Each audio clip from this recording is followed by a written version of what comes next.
రాజకీయం కోసం మతాన్ని వాడుకుంటారు అనుకోవచ్చా? సమస్యలు అదేనండి. భారతదేశంలో దౌర్భాగ్యం 1947కు ముందు గొప్ప జాతీయోద్యమం మనకి మతాన్ని ప్రజలందరినీ ఐక్యం చేసింది. ఆ దరిద్రపు ముస్లిం లీగ్, ఈ సావర్కర్ మైండ్. అప్పటికి సావర్కర్ అంత పెద్ద శక్తి ఏం కాదు, కానీ పాకిస్తాన్లో జిన్నా సక్సెస్ అయ్యాడు కాబట్టి ఈ పాకిస్తాన్ ఏర్పాటు చేయడంలో ఈ మతాన్ని ఉపయోగించి ఆ మోడల్ వీళ్ళు తీసుకున్నారు. వాళ్ళు ఇద్దరు ద్విజా సిద్ధాంతాన్ని సపోర్ట్ చేసిన వాళ్ళు. ద్విజా సిద్ధాంతాన్ని గఫర్ ఖాన్ గాంధీ వ్యతిరేకించారు, ద్విజా సిద్ధాంతాన్ని నెహ్రూ వ్యతిరేకించాడు. ద్విజా సిద్ధాంతం కరెక్ట్ అని సావర్కర్ స్టేట్మెంట్ ఇచ్చాడు. సో హిందూ మహాసభ ముస్లిం లీగ్ కలిసి పనిచేసేయండి. 1939లో కాంగ్రెస్ ప్రభుత్వాలు అన్ని చోట్ల రాజీనామా ఇచ్చాయి.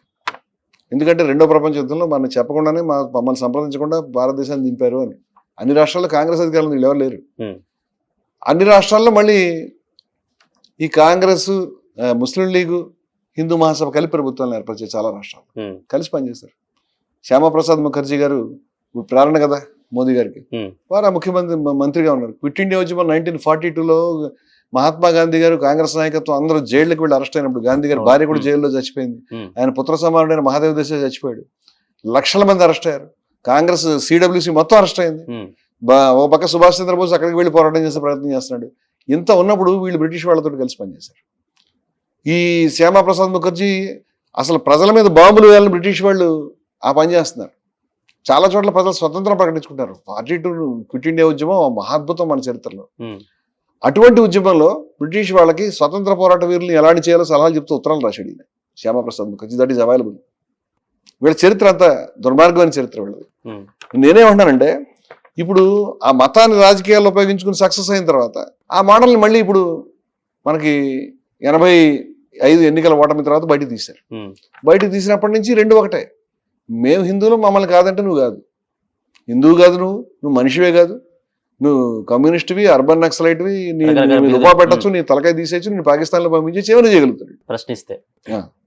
ఏమన్నా మాకు అడ్డు నిలబడితే నువ్వు అసలు మనిషివే కాదు. ఇది వీళ్ళ పేటెంట్ హక్కులు ఉన్నట్టుగా మాట్లాడతారు. వీళ్ళు స్వతంత్రోద్యమం లేరు, హిందూ మత విలువలకి కట్టుబడలేదు, రాముడి ఉద్యమంలో కూడా లేరని చెప్తున్నాను నేను. బాబా జ్ఞానదాస్ గారు వారు హిందువులకి ముస్లింలకి సామరస్యంధర ఆలయాన్ని ఏర్పాటు చేసిన ప్రయత్నం చేసినటువంటి మనిషి.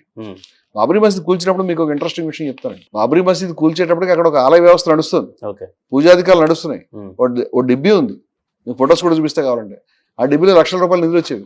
బాబ్రీ మసీద్ కోలగొట్టినప్పుడు ఆ డిబ్బీ కూడా ఎత్తిపోయారు. ఆ డిబ్బీ ఇది, ఆ డిబ్బీలో ఇంత డబ్బు దొరికాయని ఎవరికి లెక్క చెప్పలేదు. అంటే రాముడి గుడిలో డబ్బులు దొబ్బేయచ్చని ఆలోచించారు ఆ రోజు నుంచి. ఇవాళ కేవలం ఈ 4-5 రోజుల నుంచో, జూన్ నెల నుంచో, లేకపోతే ఇంకో 4-5 నెలల క్రితం నుంచో జరుగుతున్నట్టుగా ఆ యోగి ఆదిత్యనాథ్ గారు హడావుడిగా సిట్టు ఏర్పాటు చేస్తాను, అరెస్టులు చేస్తాను అంటే కొన్ని సంవత్సరాలు జరుగుతూనే ఉంది. 40 సంవత్సరాలు 10,000 కోట్ల రూపాయలు కుంభకోణం, 1,400 కోట్ల రూపాయలని నిర్మోహి అక్కడ చెప్పడం. ఒకరోజు 2 రోజులు. ఇప్పుడు నేను అడుగుతున్నదంటే దీని మీద మాట్లాడేవాళ్ళు కూడా ఈ 2-3 రోజుల విషయాలే మాట్లాడుతున్నారు. ఈ 6 నెలల విషయం ఎవరు 40 ఏళ్ళ చరిత్ర తీయట్లేదు. నేను మాట్లాడుతున్నాను, మరి బాధ ఉండదా? ఒక చరిత్ర, ఒక సబ్జెక్ట్ లో పదే నేను తీసి మాట్లాడుతున్నాను. మీరు చెక్ చేసి నాకు సంబంధించిన ఇంటర్వ్యూస్ ఉన్నాయి. నేను ఈ మధ్యకాలంలో గత ఒక 10-15 రోజుల నుంచే నేను చేసిన పనులు చాలా ఉద్రేకాన్ని కలిగించేయాలని నేను అనుకుంటున్నాను. నాకు కూడా అదే రెస్పాన్స్ రిసీవ్ అవుతుంది రోజు.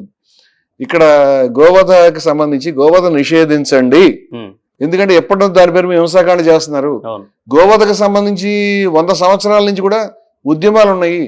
ఈ ఉద్యమాల్లో ముస్లిమ్స్ కూడా ఉన్నారు.